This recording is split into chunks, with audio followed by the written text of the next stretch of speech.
I am about to take off for a 9-week round-the-world trip together with my wife and kids, while I'll still be getting my full salary the whole time. So today I'll tell you where is it that we will be going, so that 10-country intense trip, again with the 2 kids, what are my plans for this channel while I'm away for this long, and then how is it possible that I do all this? And spoiler alert, it's because of the paternity leave rules in Denmark. So we'll be off for 9 weeks, and the general gist of the plan is that we will visit Japan, Estonia, Panama, Costa Rica, Nicaragua, El Salvador, Guatemala, Mexico, the US, and the Dominican Republic. If you don't care about the specifics and you just want to get into the paternity leave rules, there's a timestamp down in the video description and you can just jump straight into that. So that's 10 countries in 3 continents, and to my great disappointment, this is 0 new countries for me. For those of you who don't know, I take my traveling milestones very seriously. I'm been to 136 countries now, and that I guess will stay like that because again, no new places in that way. But though I have been to all these countries already, I will still add a few new cities and locations to the mix. So let's go through them in the map. So for the first leg of the trip, so there's gonna be like 3 legs, we'll spend some time in Japan, and here is Japan. So all the blue dots are the places I have already been. So you can see all the way up here as well. But as you can see, I was in Japan already twice, but this is gonna be the 3rd time, and we're gonna be spending 3 weeks in Japan. And we'll be adding Hokkaido, we haven't been there. Hopefully we'll go to Noto Onsen and some places in the Tohoku region here as well, in the Japanese Alps. Some day trips from Tokyo, haven't been, like Nikko, that's where the Tokugawa shoguns were like buried, and the whole mausoleum is there. Mount Koya and Kumano Kodo here, if we can go with the kids, we'll see. And a bit of Kyushu, which I've only been to the tip of the island. So that's the whole idea of what we want to do in Japan first. Some more things on Japan. In case you have not heard, I'm a big Japan freak, so I grew up loving anime, video games, martial arts, and all things Japan. And I even studied Japanese for 4 or 5 years.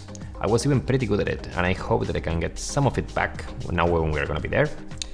And then we'll have a flexible itinerary, even though I have some like points on the map of what I want to see. And we'll have certain bases, like okay, we're definitely gonna spend some time in Tokyo and Kyoto and use that to see places. We'll still be pretty flexible on what exactly we want to go and see, and of course it will also depend on the mood of the, again, 2 kids. One thing as well to note, that Japan is very cheap now. The yen is at its lowest point in like 30 years or something like that, and it's really cheap. It's actually cheaper to go to Japan than is it to go to the US, Panama for that matter, Western Europe and other places. The country is only now reopening for tourism after COVID without restrictions, so things will not be likely buttery smooth, but still, it's always great value, it's safe, super clean, and I'm sure there's gonna be a lot of things that the kids will like as well. After Japan, we'll come back to Denmark. We'll spend around 3 days here, so hopefully I can film some videos in that period, and then we'll go to Estonia to visit my wife's family for a few days as well, see Santa Claus, and then we hop off again. Now for the second leg, we'll have to cross to the other side of the world, so we'll go starting in Panama. We will take a cruise, and I love cruises, for those of you who don't know, also with kids, great value. We will take a cruise that will start up here in Colón in Panama. We'll cross the canal in Panama, and then we'll go up the west coast of Central America. Again, as you have seen here, I have been a lot to the Caribbean and to the, let's say, Atlantic side of Central America, but not to the, let's say, Pacific or left side here, or west side. So we'll stop in Costa Rica, on Nicaragua. We are not spending in Honduras, but we're going to be spending some time in El Salvador and also in Guatemala. 3 places in Mexico, including Los Cabos, which is supposed to be really nice. And then the cruise will end up around Christmas time in San Diego over here, which is going to be super exciting because then we'll take a car and then we'll drive around the southwestern US for a bit more than 10 days, I think 11, 12 days, stuff like that, which again, I have been quite a few places like that when I was 13, 14 with my family, but now it's going to be nice to see with a new family, we can put it in that way. And then I definitely want to see the Sequoias National Parks, which is where the very big trees are, that's around here. I want to see, if possible, depending on the weather, the Mount Zion National Park, which is around here, or the Zion National Park, which is there. And besides that, there's going to be a lot more little stops around the way. We'll just know that at the beginning of January, I think it's the 4th or the 5th, we'll fly from Vegas, which is around here, and we'll go to Punta Cana, because we're going to be so tired after traveling so much that we need 1 week in the beach to relax and just recharge for then coming back to Denmark. And yes, we plan to do all this with our two kids, who are 3.5 and 0.5. You know, it's gonna be intense for them, but we'll just make sure that we'll add plenty of activities that are fun for, especially for the big boy along the way. So we're thinking of train museum, Nintendo Land, and that type of things in Japan especially. And we did something similar, of course, with just one kid when we had the first kid, and we went to Australia, to New Zealand. We took 2 cruises, and it was amazing. So this is not gonna be absolutely crazy for us. Of course, you know, having one more kid and a bigger on the mix, you know, complicated, but I will make it work. And then before you ask, yes, we're gonna be spending a lot of money on this. We have had planned a generous budget. We have not really traveled much earlier this year, just very little bit. And we also paused, or at least myself, I paused my monetary sparring for the past few months just to make sure that I had enough cash to go and see this and make it the most enjoyable possible. But yes, you know, it's definitely not something that everyone can do when they have a paternity leave. So I feel very grateful to have the opportunity. So what does it mean for the channel? So if I'm out for 9 weeks, what does it mean again for the channel? I'm gonna be posting, let me tell you. So I aim to continue publishing, and I stress I aim to continue publishing YouTube videos weekly through this travel period. I'll film a few videos before I leave, and then I'll take some on the road, and then some others when I'm back in Denmark in between these few days, and I am confident that I can make this happen. I think now, again, like that my biggest roadblock now is to script and research videos, and normally I can film and get edited videos very quickly, especially if I'm home. You know, not gonna be the case, but you know, I'm still home for a few more days, and also a few days in between the trips. And I hope I can again like use these trips and sort of opportunity to write a lot of scripts. But let's see, it's not the main plan of the travel that I'm gonna be scripting. But let's see, if I have time, then I'll just be scripting something. But do expect some type of travel themed content for the next few weeks. So not a cinematic vlog of Japan, but you know, but maybe something on like packing for a trip with 2 kids, or some specific attraction, or like the gear I have been using to record YouTube videos on the road, things like that. So it's gonna be really fun.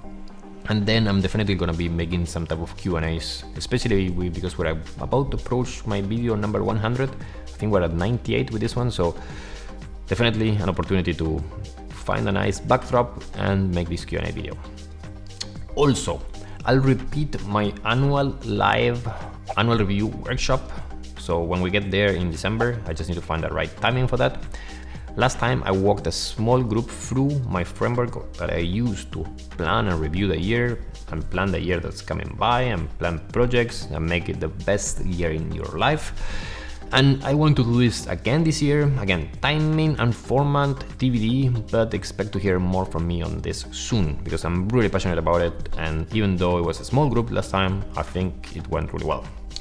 I also have a pending winter update for the investment course as well, and maybe, you know, I'll sketch another course when I'm on the trip. But let's see, as I said, like sometimes, you know, you think like, okay, I'm going on holidays, that's gonna be great. But 2 kids can be a lot of work, probably more than having a job, because, you know, normally during the day, the bigger boy is at least on the kindergarten. But let's see. Now, finally, paternity rules in Denmark. So I can do this. I can take 9 weeks off and all the while get full pay because of Denmark's generous paternity rules. And mind, these have just changed. So these are the rules that I'm going to be telling you now as of August 2022. But the rules that apply to me are a bit different because, again, my son was born in June, and you know, it's just 2 months before these rules kicked in, or even a bit less than 2 months. So as of now, so after with the new rules, the mother of a child is entitled to 4 weeks of leave just before the baby's birth, and then 11 weeks after that, exclusive again to the mother. So these are weeks that 4 weeks and then 11 weeks after the birth that the mother can only take herself of this leave. Then there's 13 more weeks that can be taken by the mother, but can also be transferred to the other parent. So for example, to me as a father. The father is entitled for the 2 weeks after the birth of the child, and then 9 more weeks that are again specific to him and that he can't transfer, you know, to the mother. And then there's another 13 weeks that can also be, you know, taken for him or can be transferred among the parents. So this means that in principle, if you transfer all the weeks to one parent, this parent can have, like for instance, if it's the mother that you transfer, she can have the 4 weeks before birth, then the 11 weeks that are exclusive to her 13 weeks, and then the father's 13 weeks. In principle, while you're on leave, you get benefits that equal to 19,351 krona per month. In practice, how much you will get will depend on your company. Many companies in Denmark offer to pay you the full salary while you're on leave, or at least while on a part of the leave. So for example, in my case, they pay me up to 12 weeks with full benefits as a father, okay? But you can get a better deal. For instance, I know that some companies, and that's definitely not my company, but some companies pay mothers a full year of salary, full pay, while they're on leave as well. So up and beyond anything that is written in the law. And importantly, these rules, or a variation of the rules, also apply for people adopting children and also for LGBT parents as well. If you ask me, the trick is to combine all these rules with Denmark's generous holidays. So though I'm taking 9 weeks off, it's not all parental leave. I'm taking quite a few days off of the, let's say, old-fashioned holidays as well. And I have been saving up those holidays again for months because we haven't really traveled over the summer, or just a little bit. So even you could say we could have even traveled a little bit more, but then it became a matter of the budget. And if you enjoyed this rambling travel type content, check this video out where I'll go through my biggest travel regret. Thanks for watching.